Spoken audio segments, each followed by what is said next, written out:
Hare Krishna, dear devotees, welcome for today's Japa session.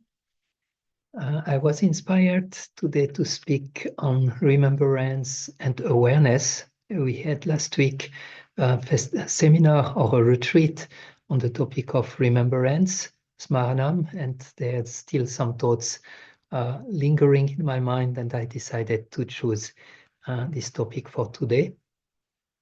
So the first part of this session, we will remember the essence of Japa chanting, the essence of who we are and what we are doing. In the second part, we will bring a little yogic technique into it. And the third part, we will focus fully on devotional aspect.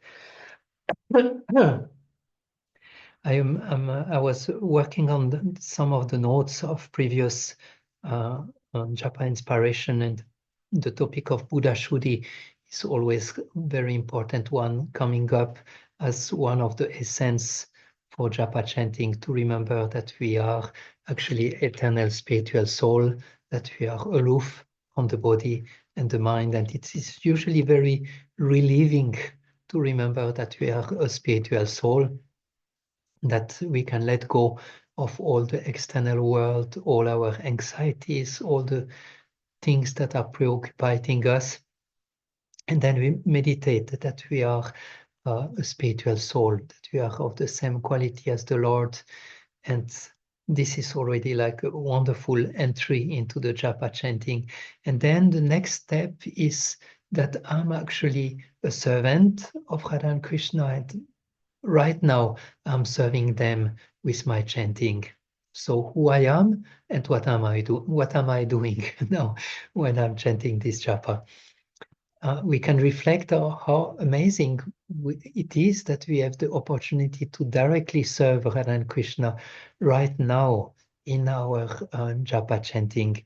This is like a very important task that we are accomplishing while chanting japa. So those are the two things we will try to remember. I am eternal spiritual soul, and I'm right now, serving Radha and Krishna by chanting their holy name. And then the next step will be, we will try, that's the remembrance, we bring the remembrance, and now we will try to keep with it so that we become aware of that we stay with this understanding of who I am and what I'm actually doing while I'm chanting the holy name. So first, I'm eternal spiritual soul. Second, I'm just right now serving Radha and Krishna by chanting the holy name.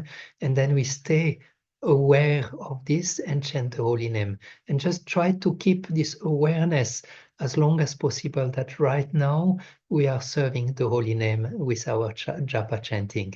And anytime the mind wanders, bring it back, and then try to become aware that am I right now serving the Radha and Krishna by chanting their holy name. This is what I'm doing right now, who I am, and what am I doing when I'm chanting the holy name.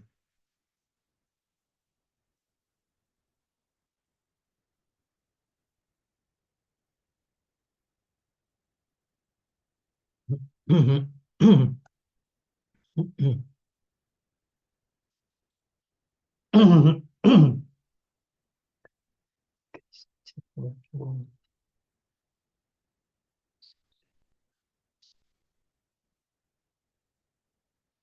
Krishna, Hare Krishna, Krishna Krishna, Hare Hare, Rama Rama, Krishna Krishna, Hare Rama, Hare Krishna.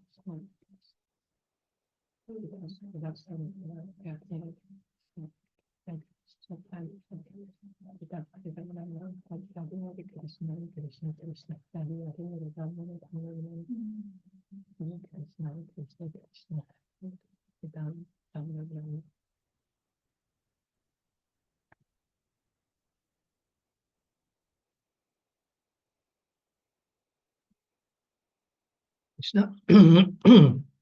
We'll go now to the next step. We could, so we will always, today we will do always this first remembrance and try to stay aware of this remembrance as we continue to chant. But I would suggest you can keep the same awareness that we had now. I am a soul and I'm right now serving the holy name. Or another one that I thought is also very helpful, which is most probably the most important things we should remember when we chant, is that the holy name is non-different than Radha and Krishna directly. That's also for the pujaris when we do puja. The most important things is to remember that the deity is Krishna. There is no difference. So we can try to do the same process that we did in the first. We remember we are eternal soul, but now we try to become aware and stay aware that the holy name is non-different than Krishna. And I would like to add a little yogic tip, which I found that sometimes can be quite helpful, and is also connected to helping us to detach from our body. And this is to not move as we chant the holy name, to remain fully still. And this is actually well known. Anyone who do meditation, they know that they should remain still. They should not move. Sometimes when we chant, we are moving like this, which can be actually making our mind move also. Also the eyes, if the eyes are moving, the mind will move. And to remain still while chanting can be actually very helpful, especially when we want to remain aware. After remembering, when we want to remain aware that the holy name is non-different than Krishna, then you try to just not move. The only things moving is the lips and the fingers that move the beads. I was once doing a 10-day Vipassana meditation, and after the third day, they were telling us now it's one step forward. Now you are not allowed to move anymore as you do the meditation for hours, complete hours. And that was like a deeper step, a way to go deeper into absorption. I know a saint in Varshana who chanted 64 rounds in one posture without moving. So it definitely helps the mind to get more still. I also was once chanting Japa on the Kund in Radha Kund, just in front of the Kund, and there was one old saint who was brushing the stairs with a jaru, with a broom, was cleaning the stairs, and then he looked at me and he said, "Don't move when you chant." And then he just kept moving, and you could see he was one of those who chant most of the time during their day, and they know what they say. In all the yoga tradition, they will say this will help the mind to remain still. So this is a small things. You might like to try it. If it doesn't help, you might just skip it. And the first point is, remember you are a spiritual soul. Second point, remember the holy name is non-different than Radha and Krishna themselves. And then try to stay in this awareness that the name that I'm chanting now is actually non-different than Radha and Krishna. I'm actually touching Radha and Krishna with my consciousness when I'm there with the holy name. And you might like to try to, at this moment when you work on remaining aware, that you just try to not move and remain really still and go deeper and deeper into this awareness that the name is non-different, and now I'm hearing this holy name and the sound is coming directly into my heart, and I can feel Radha and Krishna's presence into the chanting of the holy name.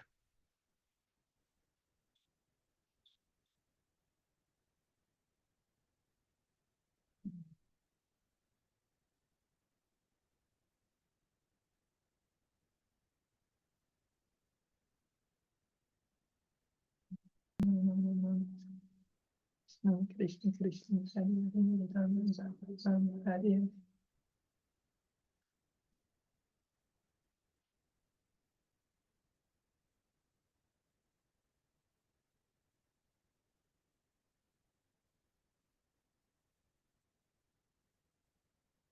The last inspiration for today will be a Krishna meditation. but we will still keep working on the same principle of remembering Krishna and then remaining in the awareness of his presence. Bhaktivinoda Thakur mentioned in Harinam Chintamani that as we chant the holy name, we should be aware of the person whose name we chant. And I was thinking also how awareness is sometimes also used as mindfulness, to be mindful, meaning that the mind is full with only one thing. So we will try to be mindful of Krishna, meaning that we will put Krishna so strongly in our mind that we will not have any space for anything else. And I have a very beautiful verse that we found recently in the Nectar of Devotion that speaks about the beauty of Krishna. And we will try to remember that verse, and we will try to stay in the awareness of that verse. And I will share the verse to you on the screen. And like we often do in our Nectar reading session, we will read it 3 times so that it gets deeper into the consciousness.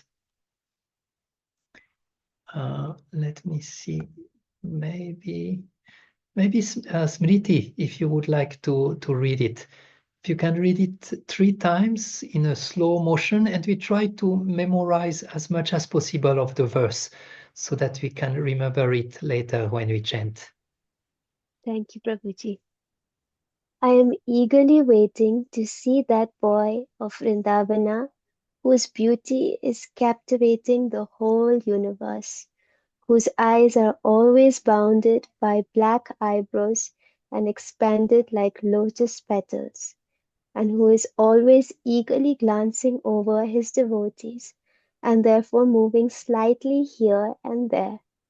His eyes are always moist, his lips are covered like copper, and through those lips there comes a sound vibration which drives one madder than a mad elephant. I want so much to see him at Vrindavana.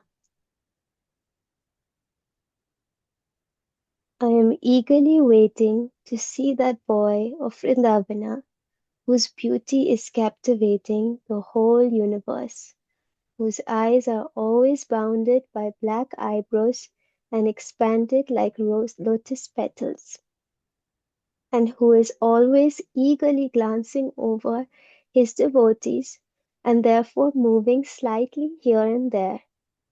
His eyes are always moist, his lips are colored like copper, and through those lips there comes a sound vibration which drives one madder than a mad elephant. I want so much to see him at Vrindavana. Now we can close our eyes while Smriti read the last time, and we can try to see it in our mind's eyes. I am eagerly waiting to see that boy of Vrindavana, whose beauty is captivating the whole universe, whose eyes are always bounded by black eyebrows and expanded like lotus petals, and who is always eagerly glancing over his devotees, and therefore moving slightly here and there.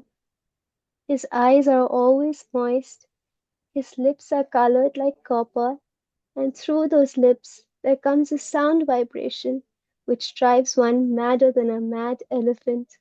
I want so much to see him at Vrindavana. Thank you. So as we will chant, we can remember, I think in the verse there are 2 main aspects. One is or 3, I would say. One is the eagerness of Bilva Mangala Thakur to see Krishna, and we hope this will touch our heart also. But we can also remember either his eyes that are surrounded by beautiful eyebrows that looks like a lotus and that are always moist, and he's always glancing at his devotees.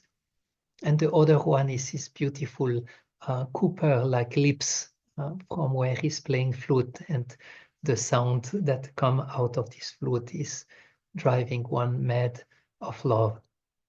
So as we chant, we try to remember that personality for whom we are chanting. Like Bhaktivinoda Thakur say, we should remember the person whose name we chant. So we stay with the holy name, but in our mind's eyes, we remember Krishna and we try to stay aware of his presence. We stay mindful of Krishna as we chant the holy name, and we can, like this, connect fully our chanting with the person we are glorifying, we are calling from.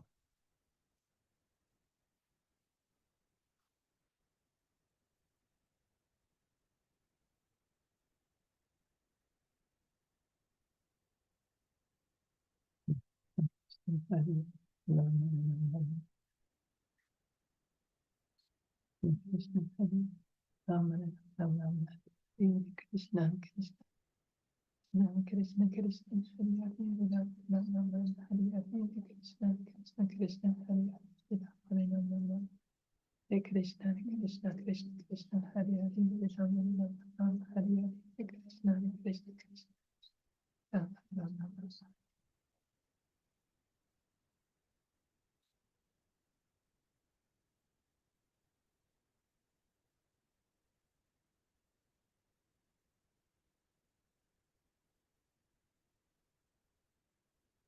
Hare Krishna. Thank you so much for joining today in this session. I hope it was helpful.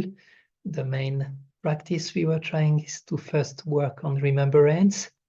And once the remembrance is there, to maintain it as long as possible by being aware of first was that we are a soul, and that's always work wonder at the beginning of every session to meditate that we are eternal spiritual soul. Then the second step was to remember that we are actually right now engaged in service. Believe it or not, we are actually engaged in service when we chant the holy name. And the third one, then we brought the yogic principle of trying to not move when we chant. And when we do that, actually, it helps us also to remember we are the soul inside. We detach from the body who usually will move around. It might not be easy for everyone, but to me, it makes quite of a difference in the focus of the mind and the ability to stay more aware. And then the last one was a Krishna meditation to remember who he is, how his eyes are always moist, and how he loved to look at his devotees, so on and so forth. So thank you for joining. I wish you a wonderful week. Krishna willing, we meet on next Monday for the next Japa meditation. Hare Krishna, thank you for joining. Hare Krishna, Hare Krishna, Prabhuji, thank you so much. Very Hare helpful. Thank you very much. Thank you very much. All the best to everyone. Thank you. Thank you, Hare Krishna. Thank you so much, Hare Krishna.